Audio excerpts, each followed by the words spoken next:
नमस्कार, मावळ 24 तासमध्ये आपलं स्वागत। मी महादेव वाघमारे। मावळ तालुक्यातील लोणावळा नगर परिषद जवळील डोंगरगाव हद्दीतील वेताळ नगर हे पाण्याखाली गेले।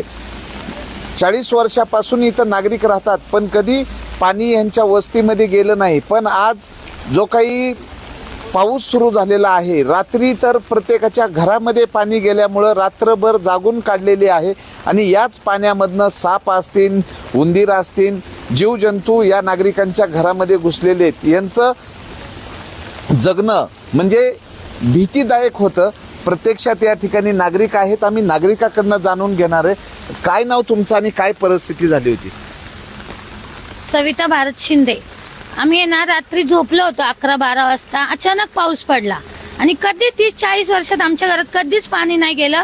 पण हे रेल्वे प्रशासनामुळे त्यांनी नवीन जी पटरी टाकली, त्यामुळे जो आमचं पाणी जायचा मार्ग होता तो बंद झाला आणि रात्री 3 वाजल्यापासून आमच्या सगळ्यांच्या घरात पाणी आहे।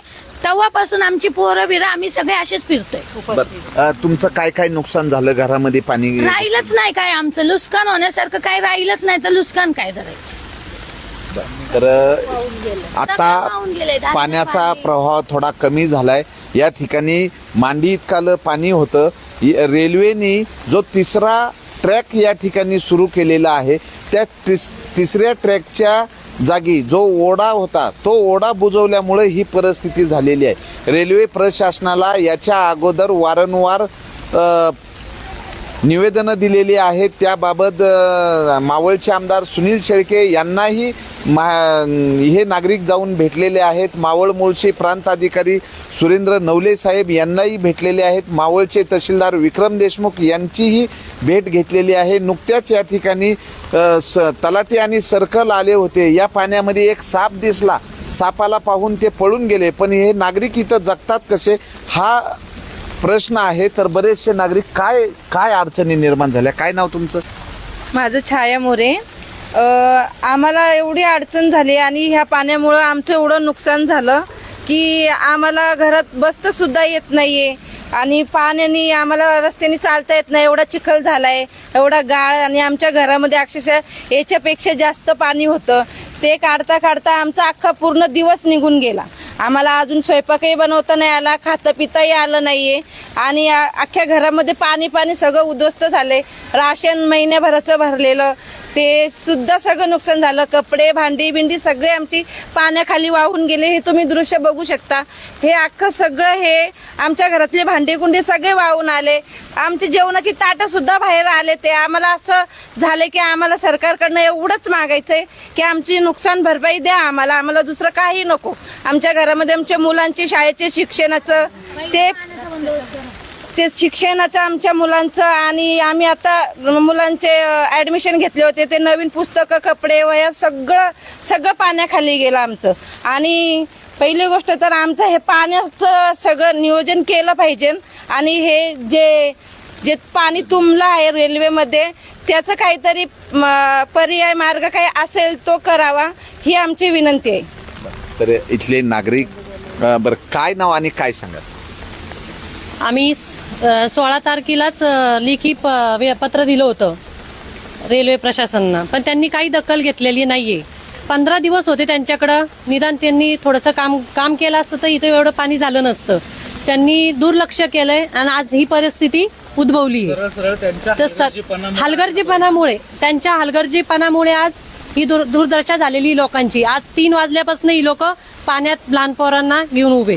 काय नाव तुमचं आणि काय कुणाला भेटला त्या संदर्भात कुणाला संपर्क साधला? माझं नाव स्वाती संतोष कडू। मी डोंगरगाव वाडीमध्ये राहते, पण इथं सतत मी येत असते कारण ह्यांच्याकडे खूप पाण्याचा खूप प्रॉब्लेम आहे। त्यामुळे ना आम्ही आपले सुनील अण्णा शेळके मावळचे आमदार त्यांच्याकडेही म्हणजे हे केलं होतं। हा, तर या ठिकाणी हे नागरिक आहेत। काय नाव तुमचं, काय सांगाल? मी रेश्मा कुस सिंग, मी वेताळ नगरमध्ये राहते। मला एकच बोलायचंय, तुम्ही येता जाता प्रत्येक आमदार येतो, आता त्या दिवशी अण्णा पण आलेले। अण्णा बोलले आम्ही आता 15 दिवसांनी येऊ, 8 दिवसांनी। अण्णा काय अजून इथपर्यंत आलेच नाहीये। मला एकच बोलायचं, आम्ही इतका प्रॉब्लेम मध्ये कोणीतरी फॉलो घ्या आमच्या इथं, का आम्ही वाहून गेल्यावर घेणार का वरती गेल्यावर घेणार एवढंच सांगा फक्त, नाही तर येऊ नका कोणी। बिलकुल काय नका काय येऊ. नुकसान झालं तुमचं काय? हे बघा सर, मी खालच्या साईड राहते. दरवर्षी आमच्या इथे नुकसान होतं, पण ह्या वर्षी ह्या रेल्वे पटरी वाढवल्यामुळं इथं पाणी साचले. ह्या लोकांचं खूप नुकसान झाले. असं काही हे लोक 2 वाजले असून सगळे लेकरांना घेऊन असे बसले. ते पण शाळेमध्ये काही बसलेत, काही आजारी आहेत, त्यांचे मुलं पुस्तकं वगैरे अशी नुकसान झाले. मी हे कुणी भरपाई द्यायचे? सरकारला फक्त आमची एकच विनंती आहे, आमचं जे पाणी वाद होतं तेवढं आम्हाला सुविधा करून द्या. काय नाव तुमचं, काय सांगाल? माझं निर्मला कसबे. आम्ही 30 वर्षापासून इथं राहतो. याच्या पहिले असं कधीच नव्हतं झालं, पण रेल्वेचा रस्ता पाण्याचा अडवल्यामुळं आम्हाला हे कंडिशन आमची उभी आहे. आता मार्च महिना चालू आहे, मे महिना. आता ह्याच्या पुढं जून पासून 4 महिने आम्ही कसं काढायचं हाच आमच्या पुढं खूप मोठा प्रश्न उभा राहिलेला आहे. आणि जेवढी नुकसान झाली तेवढे आम्हाला कुठली सर्व्हिस नाही. आम्ही नुसती कामं करून खाणारी लोक आहेत. आणि राशन पाण्यासाठी जे घरात धान्य भरून ठेवलेलं होतं ते आमचं अक्षरशः रात्री 3 वाजल्यापासून पाणी घरामध्ये गेल्यामुळं आम्ही पाण्यामध्ये आहे.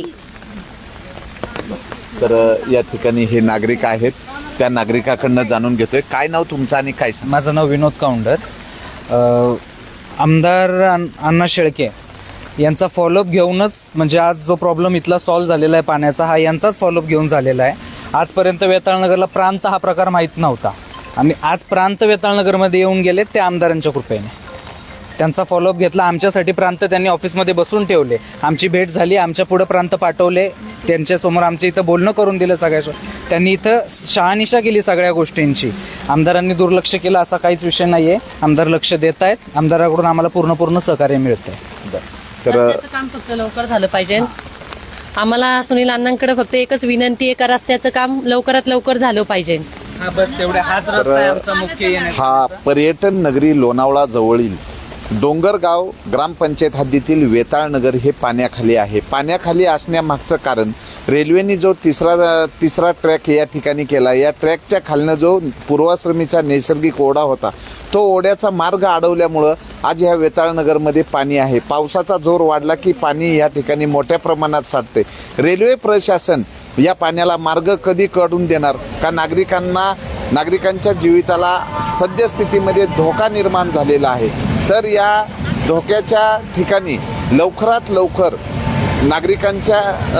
नागरिकांना जो धोका निर्माण झालेला आहे तो धोका या ठिकाणी टाळावा, यासाठी आपत्ती व्यवस्थापन जे आहे त्यांच्या वतीने हा पाण्याचा फ्लो पुढे गेला तर नागरिक सुखरूप राहतील. किंवा अतिवृष्टी झाली किंवा मुसळधार पाऊस झाला तर नागरिकांचं संसार उपयोगी साहित्य जे आहे त्याचं नुकसान झालेलं आहे.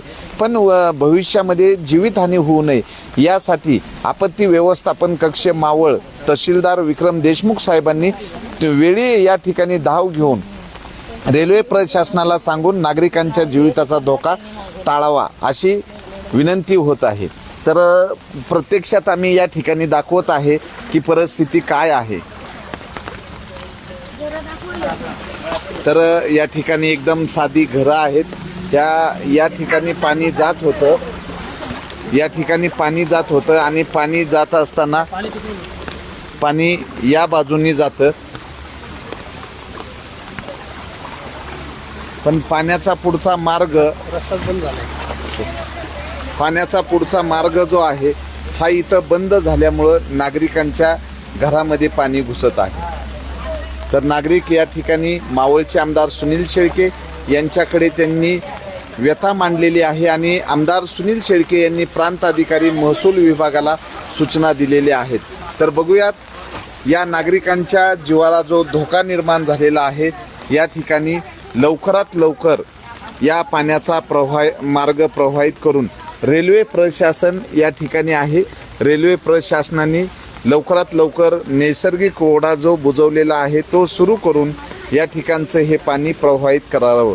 मावळ 24 तास प्रतिनिधी महादेव वाघमारे. धन्यवाद.